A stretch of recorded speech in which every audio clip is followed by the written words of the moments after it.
ఈరోజు మన ప్రభుత్వం మహిళలకు సముచితమైన స్థానం ఇచ్చింది. ఇదే కాదు, ఇవాళ నేను గుర్తు చేయదలుచుకున్నా, మా మేయర్ గారు ఉన్నారు వేదిక మీద, మా డిప్యూటీ మేయర్ గారు ఉన్నారు, మా ఆడబిడ్డలు ఎంపీపీలు జడ్పీటీసీలు జిల్లా పరిషత్ చైర్పర్సన్స్ సర్పంచులుగా ఉన్నోళ్ళు ఉన్నారు. తల్లి ఆనాడు మీకు పరిపాలనలో భాగస్వాములు కావాలి, మీ చేతిలో అధికారం ఉండాలి అని రాజీవ్ గాంధీ గారు కలలు కని స్థానిక సంస్థల్లో మహిళలకు మహిళా రిజర్వేషన్ తెచ్చింది. కాబట్టి ఈ రోజు ఆడబిడ్డలు జిల్లా పరిషత్ చైర్పర్సన్స్, మేయర్లు, మున్సిపల్ చైర్పర్సన్స్, జడ్పీటీసీలు, ఎంపీటీసీలు, సర్పంచులు అవుతున్నారు. ఈ అభివృద్ధిని మీ పనితనాన్ని చూసి శ్రీమతి సోనియా గాంధీ గారు చట్ట సభలలో ఎమ్మెల్యేలుగా, ఎంపీలుగా, ఎమ్మెల్సీలుగా ఆడబిడ్డలు రాణించాలని రాజ్యసభలో మహిళా రిజర్వేషన్ పాసు చేసి ఇవాళ మహిళలకు చట్ట సభలలో రిజర్వేషన్లు కాంగ్రెస్ పార్టీ సోనియా గాంధీ గారు కల్పించారు. ఇక్కడ ఉన్న మా ఆడబిడ్డలందరికీ నా సూచన ఒక్కటే, రాబోయే ఎమ్మెల్యే ఎన్నికల్లో, ఎంపీ ఎన్నికల్లో 33% మహిళలు ఎమ్మెల్యేలు, ఎంపీలు కాబోతున్నారు. మీలో నైపుణ్యం ఉండి నాయకత్వ లక్షణాలు ఉన్న ఆడబిడ్డలకు టికెట్లు ఇచ్చి మిమ్మల్ని ఎమ్మెల్యేలుగా గెలిపించుకునే బాధ్యత, ఎంపీలుగా గెలిపించుకునే బాధ్యత మీ సోదరుడిగా, మీ అన్నగా నేను తీసుకుంటా అని చెప్పి మా ఆడబిడ్డలకు మాట ఇస్తున్నా. మీరు నాయకత్వ లక్షణాలను పెంపొందించుకోండి, సమాజానికి సేవ చేయాలని ఆలోచన పట్టుదలతో ముందుకు రాండి అని చెప్పి ఈరోజు మా ఆడబిడ్డలకు చెప్పదలుచుకున్నా. అందుకే ఇవాళ మీరు ఆలోచన చేయండి. ఆనాడు ఇందిరమ్మ, ఆ తర్వాత ప్రతిభా పాటిల్, ఆ తర్వాత మీరా కుమార్, ఈనాటి వరకు మహిళలకు తెలంగాణ రాష్ట్రం ఇచ్చిన సోనియమ్మ ఆశీర్వాదంతో ఈనాడు ప్రియాంక గాంధీ గారు కూడా చట్టసభలలో ఉన్నారు. మహిళలకు అండగా నిలబడ్డది ఇందిరమ్మ రాజ్యం కాదా? మీరు ఒక్కసారి ఆలోచన చేయండి. అందుకే ఈరోజు ఇందిరమ్మ రాజ్యంలో ఆడబిడ్డల సంక్షేమం, ఆడబిడ్డల అభివృద్ధి ప్రధాన ఎజెండాగా పెట్టుకొని మేము ముందుకు వెళ్తున్నాం. మా మిత్రుడు బట్టి విక్రమార్క గారు చెప్పినట్టు మొదటి సంవత్సరంలోనే 21,000 కోట్ల రూపాయల బ్యాంకు జీరో వడ్డీ రుణాలను మీకు ఇచ్చి మళ్ళీ మీరు ఆత్మగౌరవంతో తలెత్తుకునే విధంగా ఈనాడు కార్యక్రమాలు తీసుకున్నాం. మొన్న సివిల్ సప్లైస్ కార్పొరేషన్ ని రివ్యూ చేసినాం, అగ్రికల్చర్ డిపార్ట్మెంట్ రివ్యూ చేసినాం. పెద్దలు ఉత్తమ్ కుమార్ రెడ్డి గారు, తుమ్మల నాగేశ్వరరావు గారితో పంట పండించిన పంట ఐకేపీ కేంద్రాలు కొంటున్నాయి. కొన్న వడ్లు మిల్లులకు వెళ్తున్నాయి. మిల్లులో కొన్ని పంది కొక్కులు ఆ వడ్లను మొత్తం మెక్కుతుండ్రు. కట్టబాయ అంటే కట్టరు, పట్టుకోబాయ అంటే దొరకరు. అందుకే ఈ దొంగలను నమ్మదలుచుకోలే, ఈ దొంగలకు గుణపాఠం చెప్పాలి, ఈ ఎలకలకు పందికొక్కులకు మందు పెట్టాలి అంటే రాబోయే రోజుల్లో ప్రతి మండలంలో మా మహిళా సంఘాలకు రైస్ మిల్లులు పెట్టించే బాధ్యత మా ప్రభుత్వం తీసుకుంటది. మీ సోదరుడు రేవంత్ రెడ్డి తీసుకుంటాడు, మీ రేవంత్ అన్న తీసుకుంటాడు. రైస్ మిల్లులే కాదు, గోడౌన్లు కూడా కట్టించి ఐకేపీ కేంద్రాలలో మీరు కొనుగోలు చేసిన వడ్లను మీ గోడౌన్లలో నిల్వ ఉంచి ఆ వడ్లనే మీరు మిల్లింగ్ చేసి బియ్యం రాష్ట్ర ప్రభుత్వానికి, ఫుడ్ కార్పొరేషన్ ఆఫ్ ఇండియాకి సరఫరా చేసే విధంగా చర్యలు తీసుకోవాలని ఉత్తమ్ కుమార్ రెడ్డి గారితో మాట్లాడినా.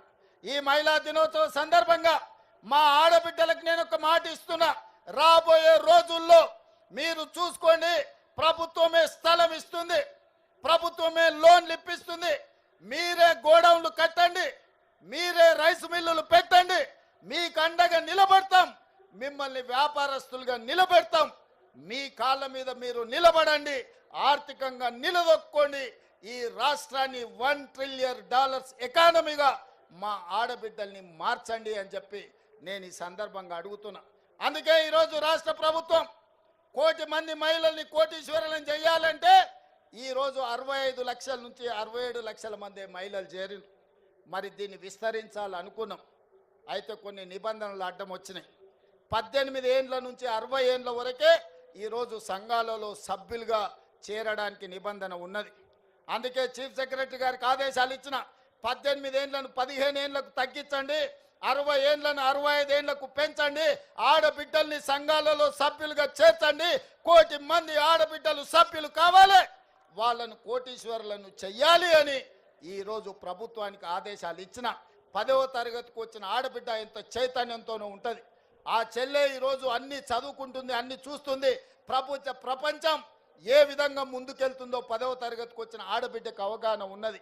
అందుకే 15 సంవత్సరాలు నిండిన ప్రతి ఆడబిడ్డను, ప్రతి చెల్లెల్ని సంఘాలలో సభ్యులుగా చేర్చండి. 60 ఏళ్ళు పైబడిన కుటుంబ బాధ్యత నా తల్లి వదలలేదు. ఇంటాయన తిరగబోయినా, కొడుకు చేతికి రాకపోయినా తల్లిగా మీరే కుటుంబ బాధ్యత నెరవేరుస్తున్నారు. కూలి నాలి ఇంటి పని పాచి పని చేసి వ్యవసాయ పనులను చేసి ఈరోజు కుటుంబాలను 60 ఏళ్ళ పైబడ్డ ఆడబిడ్డల బాధ్యత మోస్తున్నారు. అందుకే 60 ఏళ్ళు పైబడిన ఆడబిడ్డల్ని కూడా, అక్కల్ని పెద్దమ్మల్ని ఈరోజు సంఘాలలో సభ్యులుగా చేయడానికి నిబంధనలను సడలించినాం. అందుకే మా అధికారులకు, మా ఆడబిడ్డలకు సూచన చేస్తున్న సభ్యులను పెంచండి, 1 కోటి మంది కాండి. 1 కోటి మందిని కోటీశ్వరులను చేయడానికి నా వంతు ప్రయత్నం అండగా మీతో నిలబడతా. చివరగా ఒక్క మాట నేను చెప్పదలుచుకున్నా. చంద్రగ్రహణం పోయింది, మన జీవితాలలో వెలుగులు వచ్చినాయి. ఇందిరా మహిళా శక్తి అంటే ప్రపంచానికే ఆదర్శంగా నిలబడే ప్రయత్నం చేద్దాం. ఆనాడు ఇందిరాగాంధీని అమ్మ అన్నారు మొదటి తరంలో, రెండో తరంలో ఎన్టీఆర్ను అన్న అన్నారు. ఈరోజు నన్ను మీరు రేవంత్ అన్న అంటుండ్రు. నేను మీ కుటుంబంలో సభ్యుణ్ణి, కుటుంబ సభ్యుని అన్న అంటే ఆ కుటుంబం యొక్క బాధ్యత తీసుకోవడం. ఇది బంధానికి, పేగు బంధానికంటే అతీతమైనది.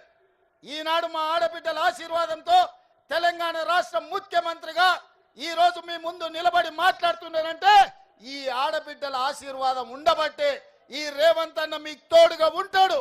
ఆనాడు ఇందిరమ్మ శక్తి, ఆ తర్వాత ఎన్టీఆర్ యుక్తి, ఈరోజు మీ రేవంత్ అన్న స్ఫూర్తిగా తీసుకొని తప్పకుండా ఆడబిడ్డల్ని కోటీశ్వరులుగా మార్చి 1 కోటి మందిని అభివృద్ధి పదం వైపు నడిపించి తెలంగాణను $1 ట్రిలియన్ ఎకానమీ చేస్తాం.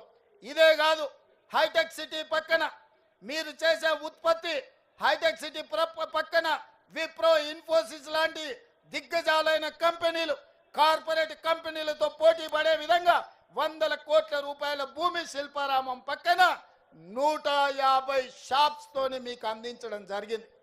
మీరు నలుమూలల నిర్మల్ పెయింటింగ్స్ కావచ్చు, ఆదిలాబాద్లో గిరిజనుల కళా వృత్తులు కావచ్చు, తెలంగాణ రాష్ట్రం నలుమూలలో వంటలు కావచ్చు, లేకపోతే తిను బండారాలు కావచ్చు, మీరు చేసే ఉత్పత్తులు అంతర్జాతీయ మార్కెట్ కలిగే విధంగా హైటెక్ సిటీ పక్కన మీకు ఇందిరా మహిళా శక్తి ఒక బజార్ను, ఒక మార్కెట్ హబ్ను మీకోసం క్రియేట్ చేసినాం.